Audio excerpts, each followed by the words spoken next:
민주당 공관위가 어제 성추행 사건으로 명예훼손 재판을 받은 정봉주 전 의원에 대해서 결국 부적격 판단을 내렸습니다.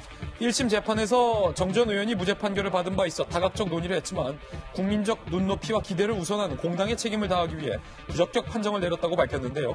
앞서 공관위는 최종 결론을 미룬 채 사실상 본인의 결단을 압박해왔지만 자진 사퇴할 거면 벌써 했다며 버텨왔던 정봉주 전 의원. 하지만 결국 이해찬 대표와 정 전 의원의 면담 후 3시간 만에 이 같은 부적격 판정을 결정한 겁니다. 당에 불리한 이슈를 떠안을 수 없다는 정무적 판단이 작용한 것으로 보입니다.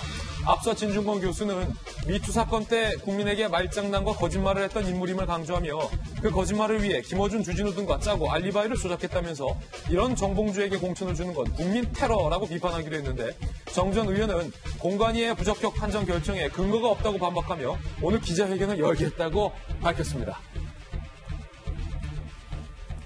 정익진 변호사님, 지금 공관위는 사실은 부적격 판정을 내렸는데 네네. 정봉주 전 의원이 공관위의 판단이 근거가 없다라고 반박 기자회견을 열겠다고 예고한 건데 네네.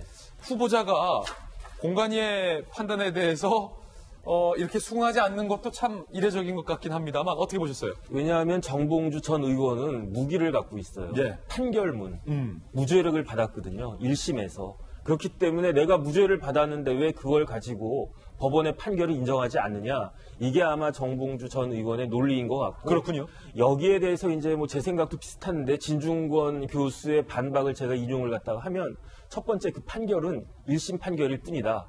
2심, 3심에서 바뀔 수 있다. 그다음 두 번째는 그럼에도 불구하고 어쨌든 정봉주 전 의원은 거짓말을 한 거 아니냐. 왜냐하면 그 사이에서 여러 가지 또 알리바이 조작 같은 것까지 한 게 있으니까 판결을 떠나가지고 거짓말하는 것 자체가 문제가 많다. 예. 그 다음에 세 번째가 제가 봤을 때 정봉주 전 의원이 비민주적이고 그 다음에 언어를 통한 폭력적인 그러한 성향이 많이 있기 때문에 이런 사람을 공천하는 것은 문제가 있을 것이다.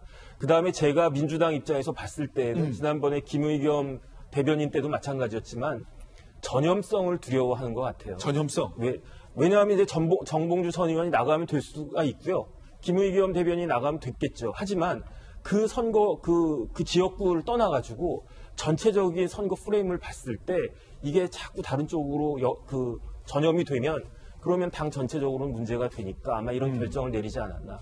저는 나름 그렇게 생각했습니다. 예. 네, 우리 국민들이 대한민국에 있어서 정치인에게 가장 필요한 자질이 뭐냐? 그렇게 물으면 뭐라고 대답할까요? 아마도 무슨 뭐 역사관이나 정치 철학이나 뭐 이런 복잡한 얘기 아니고 대한민국 국민들이 그렇게 얘기할 거예요. 뻔뻔스러움이다. 예. 정치하려고 하면 얼굴이 두꺼워야 된다는 얘기 다 합니다. 그리고 표리부동해야 되고 거짓말 잘해야 된다는 얘기 다 합니다. 정봉주 의원이 국회의원 공천 신청을 했을 때 자격이 있느냐 없느냐를 가리는 민주당 공천심사위원회의 기준과는 별도로 국민들이 가린 기준이 있어요. 저 친구 거짓말 많이 하는 친구.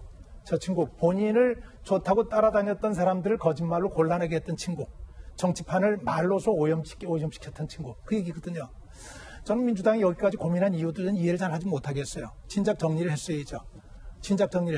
그러나 김의겸 대변인 정리하고 정봉주 의원 부자격으로 정리를 했다고 하는 것이 민주당이 이제 상황이 돌아가는 걸 나름대로 좀 인식하기 시작했다. 예. 이렇게 봅니다. 하지만 저는 하나 더 붙입니다. 정봉주 의원 무소속으로라도 나오려고 할 거예요. 분명히 나올 거다. 예, 라는 관측까지 한번 접해봤습니다.